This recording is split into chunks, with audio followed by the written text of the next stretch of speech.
Welcome to episode. This is like I think it's 9.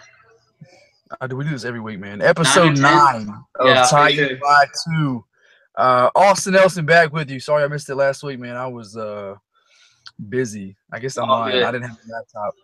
All good. Forgot my laptop. So Brett held it down, but my man Brett Batchelor here. How was the podcast by yourself last week? How'd that go? It was good. I enjoyed it. It's kind of different, not like, going back and forth with somebody, but I mean, there's continuous things I could talk about, so that helped out for sure, but a little different in the fact of not really like a debate type thing.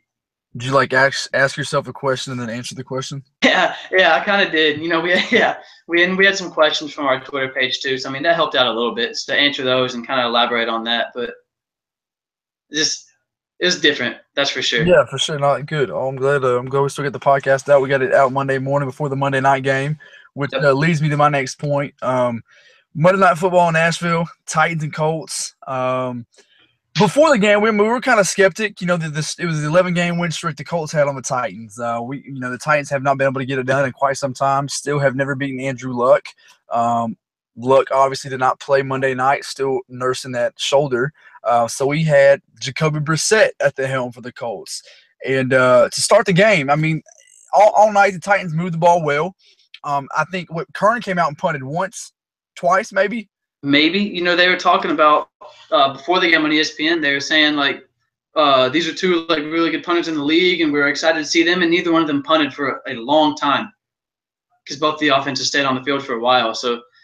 So like you said, Bissett kind of came in there and did his thing, and so did Marcus to begin the game. So it was good to see that from both teams, I guess, from like a coaching standpoint. Yeah, and what I was just trying to say, Jacoby, man, Brissett is he's a solid quarterback. I remember him at NC State, and I always liked him there. He was fun to watch. He always had NC State competitive, and then he goes to New England, and when the whole Tom Brady situation happened, he played well for them, won a few games, and was just always competitive. He was just usually a backup quarterback comes in, or even third string, if you will, because Garoppolo would go win out a game too, so that had to play. So a third string quarterback comes in, and it's like nothing ever happened. Nope. So you got to give him props there. Then the Colts made the trade for him, and he's been playing well ever since as a starter. So he'll find a job somewhere, I believe, when Luck gets back. So I was worried about playing Jacoby Brissett because I didn't know what would happen. I didn't know if he'd just throw to Jack Doyle and T.Y. Hilton all night, but that was not the case because the Titans shut both those guys down. Yes, yep. It was incredible to finally see T.Y. Hilton come into Nashville and not do anything. Not do a thing. It was it was so fun. It's almost like, is T.Y. playing? Is he even in the game? Because it was, he didn't do anything. It was awesome. That's one thing that I hit on last week in the podcast too, was that, I was going into the way of what the Colts game was going to be like. And what I said, one thing that the Titans needed to do was Jacoby Brissett has the chance to be a dual threat. I mean, he's not necessarily a dual threat, but he can run. And one of the things that I mentioned in the podcast was if the Titans wanted to have a better game of defense, they needed to shut down Jacoby, shut down Frank Gore.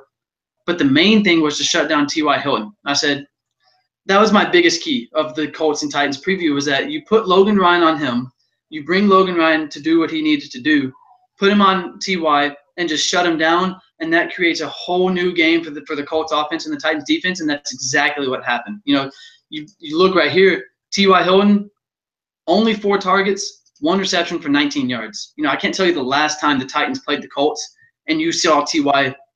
with only 4 targets and only 1 reception. I mean, you're seeing like 10 receptions, 11 receptions for 15 targets. And the way that Logan Ryan went in there and just shut him down the whole game was a game changer for the defense. No, absolutely. The defense was rocky at first. They went down, and the Colts, had their way in the first half a lot. The defense, the linebackers were not getting any pressure on Brissett, so he was comfortable back there. And would find a Kamar Aiken or a Dante Moncrief. I think Moncrief led the Colts in receptions. Yep, 5 for 67. Yeah, so even their leading receiver had 5 catches. So that's pretty solid defense for the Titans. Frank Gore and Marlon Mack for a minute had their way running the ball in the first half, but that second half came out and it was like, all right, guys, let's do or die. Here's your season right here. Yep. And the Titans answered, and that was so awesome to see on national television in front of everybody. For the few people that were watching, the few people that were watching here and at home, because apparently the Titans and Colts did not do well rating wise, right? Which is, I mean, it's understandable. I get that, but it was a good game, so fans missed out on that. But no, you're right. To your point, I mean, the DBs played well all night, even including guys like Jayon Brown. Jayon Brown had a big tackle at one point. Avery Williamson had that fumble. Woodyard, I mean, played great. I mean, Woodyard is the 4th and 1 stop on Jacoby Brissett on the outside in the fourth quarter. Basically, that almost saved the game. No, I mean, that was the game. That was it. Because I mean, if I almost believed if Brissett would have got that, they would have scored there. I just did not see the Titans going, 3 more downs, or even 4 more downs. So they would have had to go on 4 to score, to tie it. And so it was impressive. The way Wesley Woodyard's playing right now is I mean, he's top. Man. It's so good. Maybe the best he's ever played. It wasn't necessarily a quarterback spy, but the way that he stayed home and didn't bite on the run up the middle is the reason that the Brissett first down didn't happen. Because if he bites on that run at all up the middle, then Brissett gets the first down and maybe an additional 5-6 yards past the first down marker, because there weren't a whole lot of other people behind Wesley Woodyard. So to be able to have the, I guess, conscience to stay home and know that Brissett might go run on the outside, which is a great play call, by the way, because I didn't see it coming. I thought it was going to Frank Gore up the middle. Mm-hmm. So to have the conscience to stay home and not bite on the run and just be waiting for Jacoby on the outside was almost as good as the tackle that he made on the play, if not better. Yeah, I read a quote. It might have been from one of the Titans beat writers. I can't remember one of the 50 who said it because there's so many. But Woodyard said that's a play that we saw in practice a lot. The scout team ran that a lot because we saw the Colts do it. So it's awesome that he sniffed that out for it and he had the speed enough to get to him. But here's the thing, man. I'm going to be honest with you. I thought he got the first down. I still think he got the first down. He wasn't out. He put the ball over where it had to be. Over the line. Do that. So, I love that he didn't get it and they couldn't reverse the call. But, I mean, in my mind, I thought he got the first down. What do you think?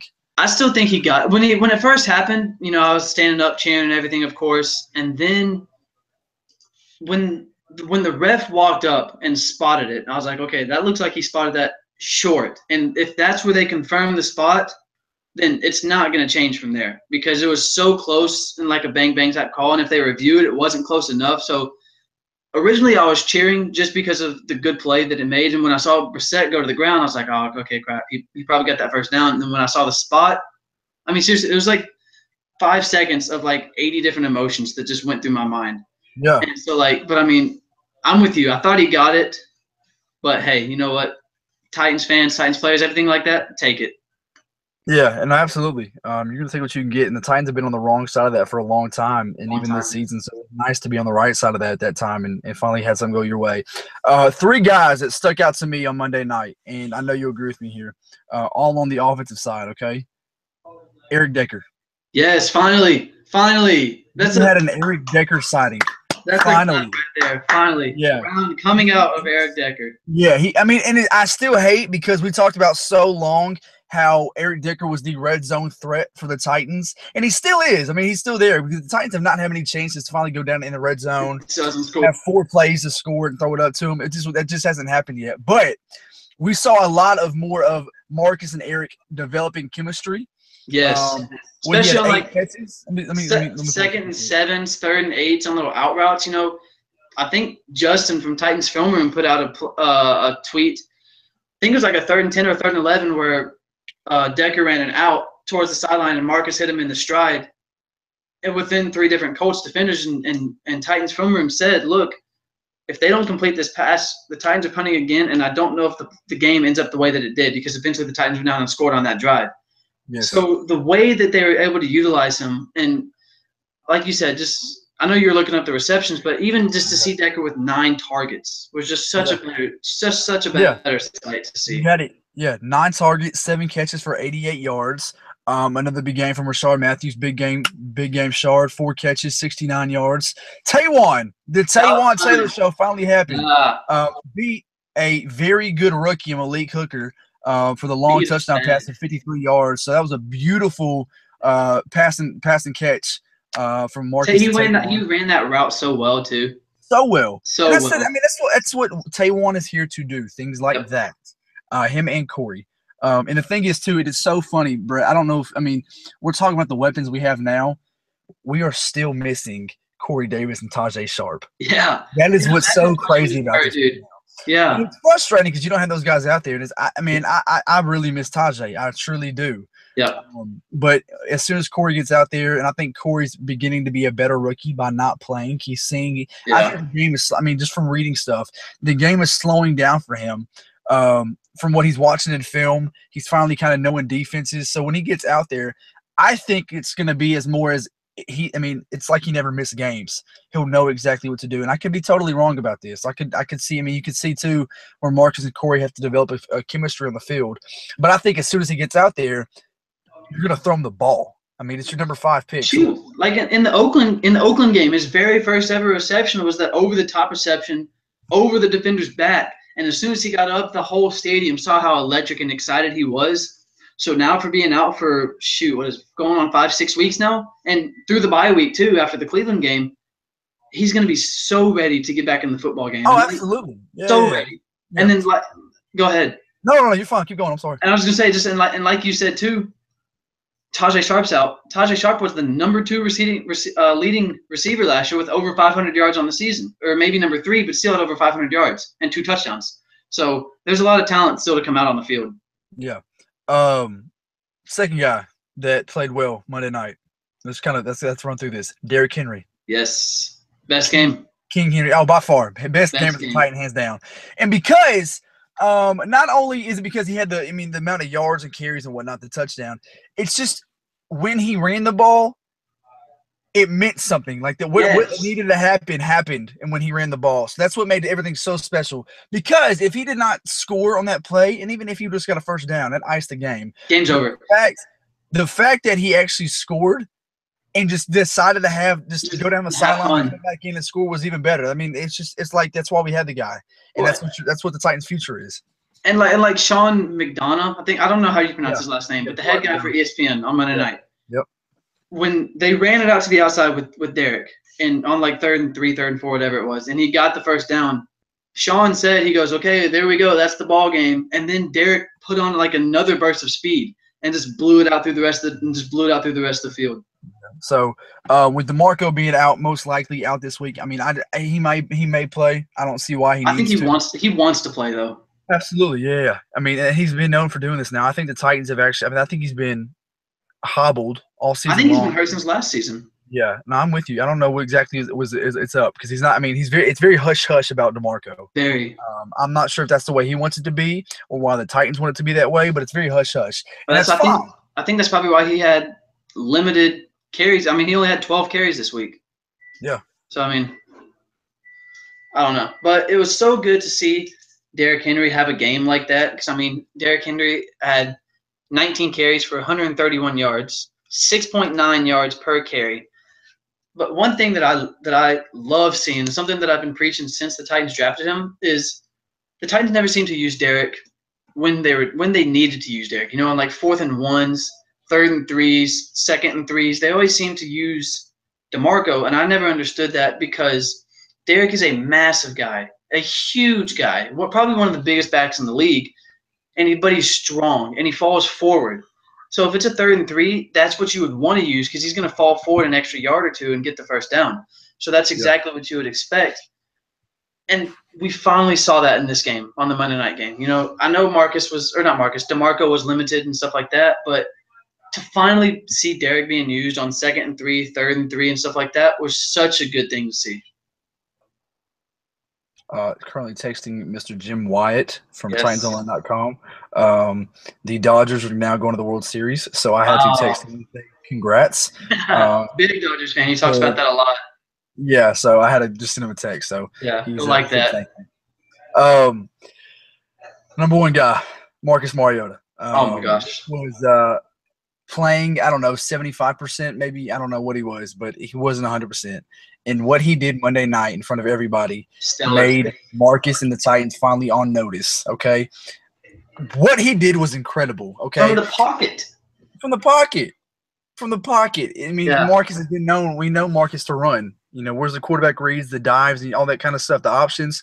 No, it was none of that. And I mean, you almost want to tip your hat to Robisky, even though I'm still bashing Robisky. It was awesome for him to make a game plan for Marcus just to throw and be comfortable in the pocket. And I guess you have to, tip your cap to the O-line too for not, Marcus is very comfortable all night long. And that was kind of a thing we talked about, even tweeting.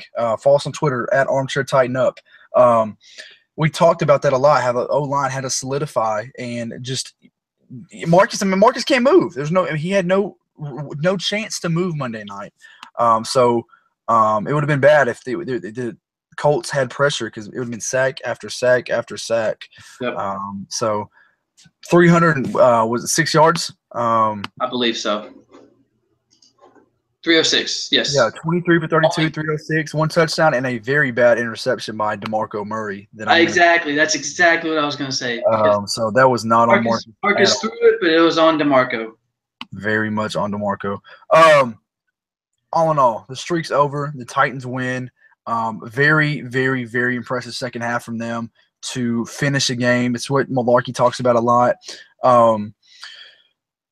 It's good to be tied for first place now. Now the Titans they got work to do. No losing record. Yeah, this is it's nice. So let's go ahead and head to the questions. Let's see.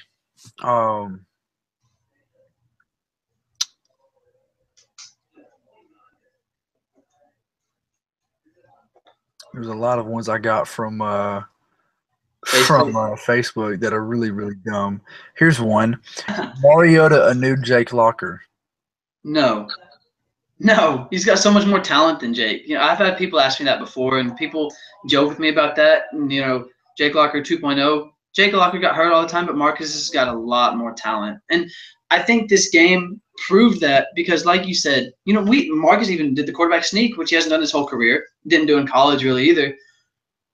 But on I think it was like 1st and 10 or like 2nd and 9, Marcus broke out of the pocket, went around to the left side, and there was like at least 10 yards in front of him, and he slid like almost short of the line of scrimmage and went down. And when that happened, everybody was kind of like, okay, wait, what was that? Because we've never seen Marcus go down like that, and I think it proved that I was actually surprised at how comfortable he was in the pocket, like you said too. How comfortable he was. He was okay with sliding, not risking the injury, and being comfortable in the pocket, knowing that he could make those throws. But no, he's not Jake Locker 2.0. No, he's not.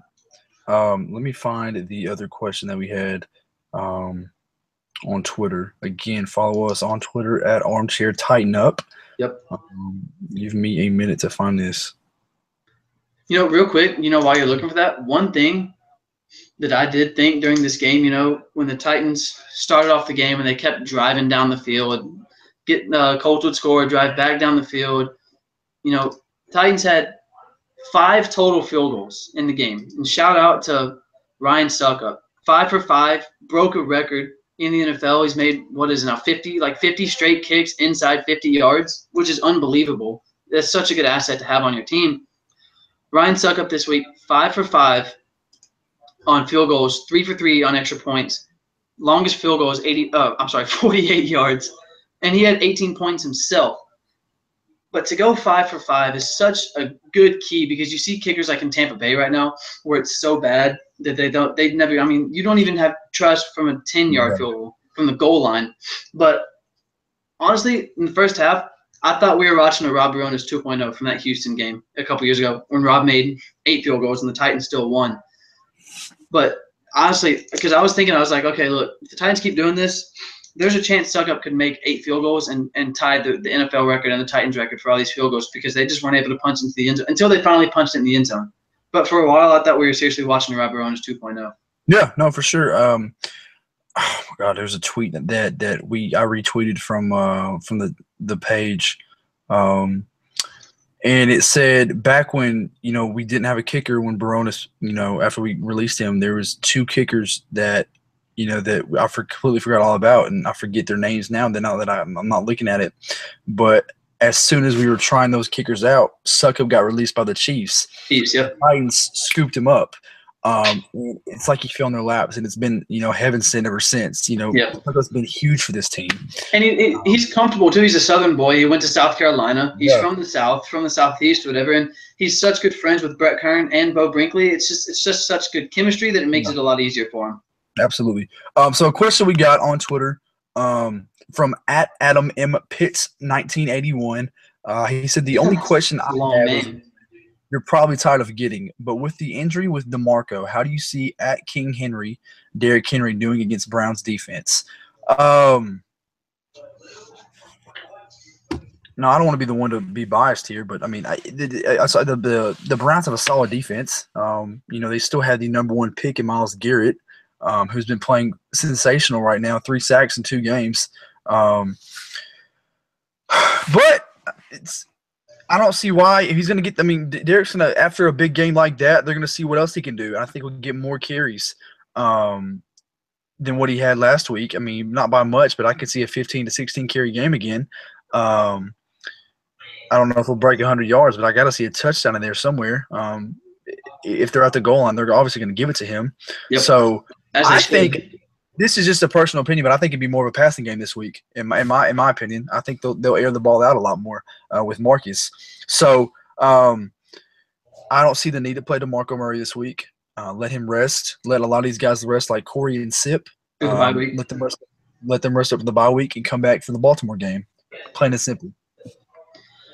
I'm with you. I think, the Browns do have 15th overall defense in the league. They're 9th in rush defense, so they are good in that asset. I think that the Titans might let DeMarco play solely for the fact of if the Titans ruled out DeMarco, then the Browns can strictly game plan for Derrick, and they know what's going to happen. If they don't rule out DeMarco, if the Titans don't rule out DeMarco, then the Browns don't necessarily know what's going to happen. The exotic smash mouth, you don't know who and where.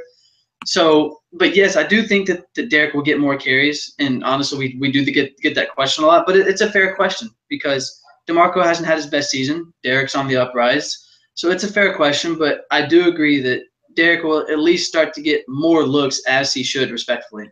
No, and that's a very good point that I did not think of. No, you're right. I mean, if the Titans want to play this smart, let DeMarco be questionable and let him play. Yep. You don't have to give him too many carries, but if he's comfortable with playing and he's played through injury before and he wants to play, then let him go. But in my opinion, I just don't see we'll see much of DeMarco.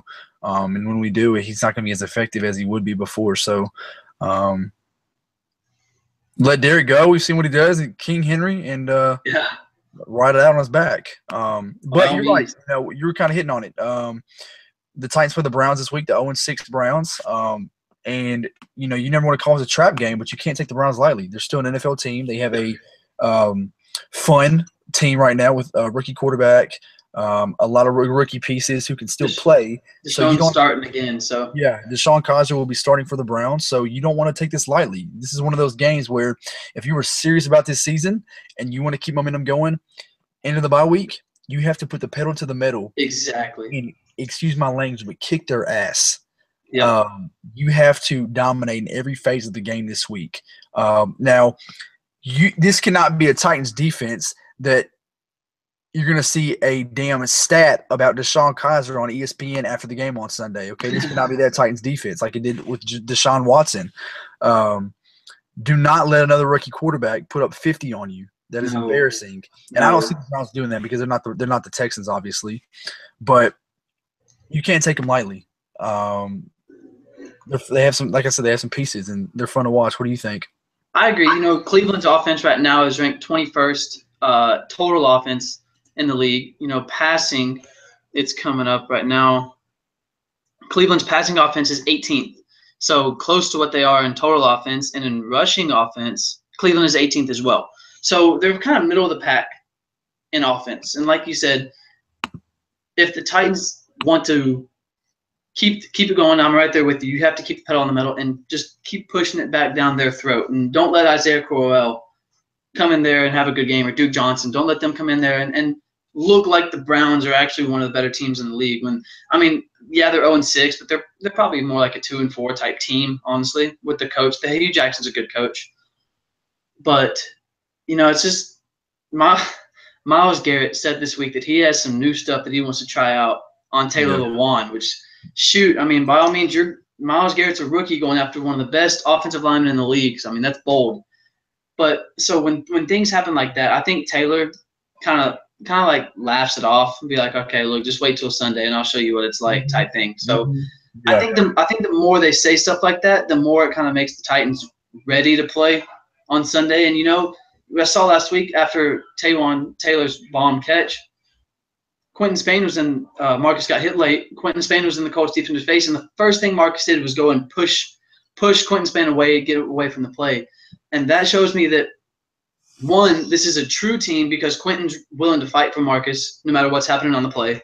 Two, Marcus is smart enough to push Quentin away from the play and say, hey, look what we just scored. So these guys will fight for each other, yet they're still really smart about what needs to go on. So I think it might be kind of like a nit and gritty type game, but the Titans are going to play smart football on the field and then just be nit and gritty when they have to. No, I agree. That's a very good point. I tagged Taylor in that tweet. So, look, Taylor's very good at social media, and he tweets a lot. So I know he saw that. I mean, I'm sure a lot of people tweeted at him about it, but I'm sure he saw that. I mean, he reads tweets. He talks to PK. Like I know he knows what Myles Garrett said, and that's the type of guy that Taylor is too. That, you know, if you read something like that, I'll show you what's up on Sunday. Watch this. So you're right about that. I mean, this is like it's another game. You're sitting at 3-3 now with two other teams tied with you first in the division. You're playing the 0-6 Colts. It's just huge opportunity. The schedule's your schedule's not going to get harder from here. It's only getting a little bit easier because just statistically it is. It's just not, you know, you don't have any more games coming up. You play a lot of teams under 500 now, so you got to win this one. You got to go into Cleveland and just and knock off the mindset of they're 0-6. They're going to get their first win against the Titans this week. That can't happen. Go in there and kick their ass. So I'm going to go ahead and do my bold prediction.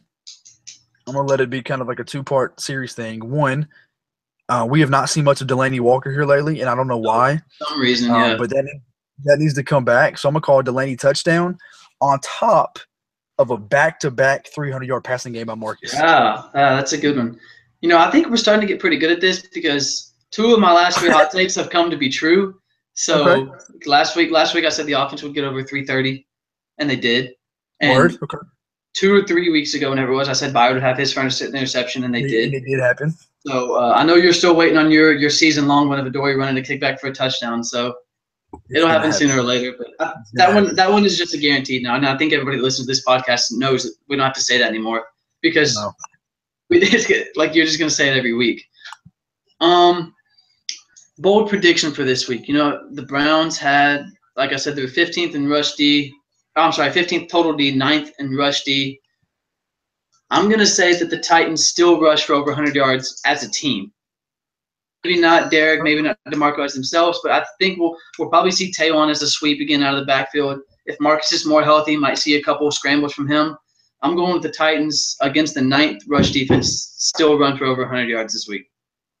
I like that. And real quick, to hit on your sweep point, if I see one more Delaney Walker sweep, I'm going to come I'm so sick of seeing that. He's not the his guy style. It's Taywan Taylor. Or Throw Adoree Jackson in there with the speedster. Eric Weems or something? Where has that been? What happened to when he got drafted? The questions of, hey, we'll see on offense this season. Well, I hope so. Well, hell, we hope so too. Where you at? Seriously. They need to throw in some exotic smash mouth and throw a Adoree in there. When you heard on last week, after the Miami game, Mike Mularkey was like, yeah, we need to find some ways to get Derek more involved in the offense. Well, obviously, he had 4 rushes in the Miami game, and you saw what he did last week when you gave him 19. He's such a centerpiece in the offense, you have to give him the football. Yeah, no, I agree. I wish we see more Adoree. I'll still wait on the Adoree touchdown. It'll happen one of these days. He's too damn talented not to. He's becoming a little bit wiser of when he takes kickoffs back and returns that he's fielding at the 10-yard line. It's got to stop. He's a little bit more wiser from me watching him. Dude had another fantastic kickoff return on the opening kickoff on Monday night. Opening kickoff. For sure. Yeah, absolutely. You're right about that. I mean, the Titans will win this game. It might be close. It might be ugly. They'll find a way to win it. They can't lose to Cleveland. Oh my gosh. That would I'm be thinking, horrible. I promise you, I would. I'd hide for a long time, man. Let's just say that it wouldn't be a good podcast the next week. No, I'm not even thinking about that. That's not happening. Follow us on Twitter at @AustinNelson, at Brett Batchelor, or follow the page at Armchair Tighten Up. We're always putting out some funny stuff, some good stuff on there. So thank you to everybody who listens to the podcast. We appreciate it a lot. We take time out of our days to put this together for everybody. So hope you guys like it. If you guys think we can improve, if you guys want to hear different things on here, give some feedback on the Twitter page at Armchair Tighten Up again. Or just tweet at us, and we'll be more than happy to reply back. So for Titans by 2, I'm Austin Nelson. That's Brett Batchelor. Tighten up. Tighten up.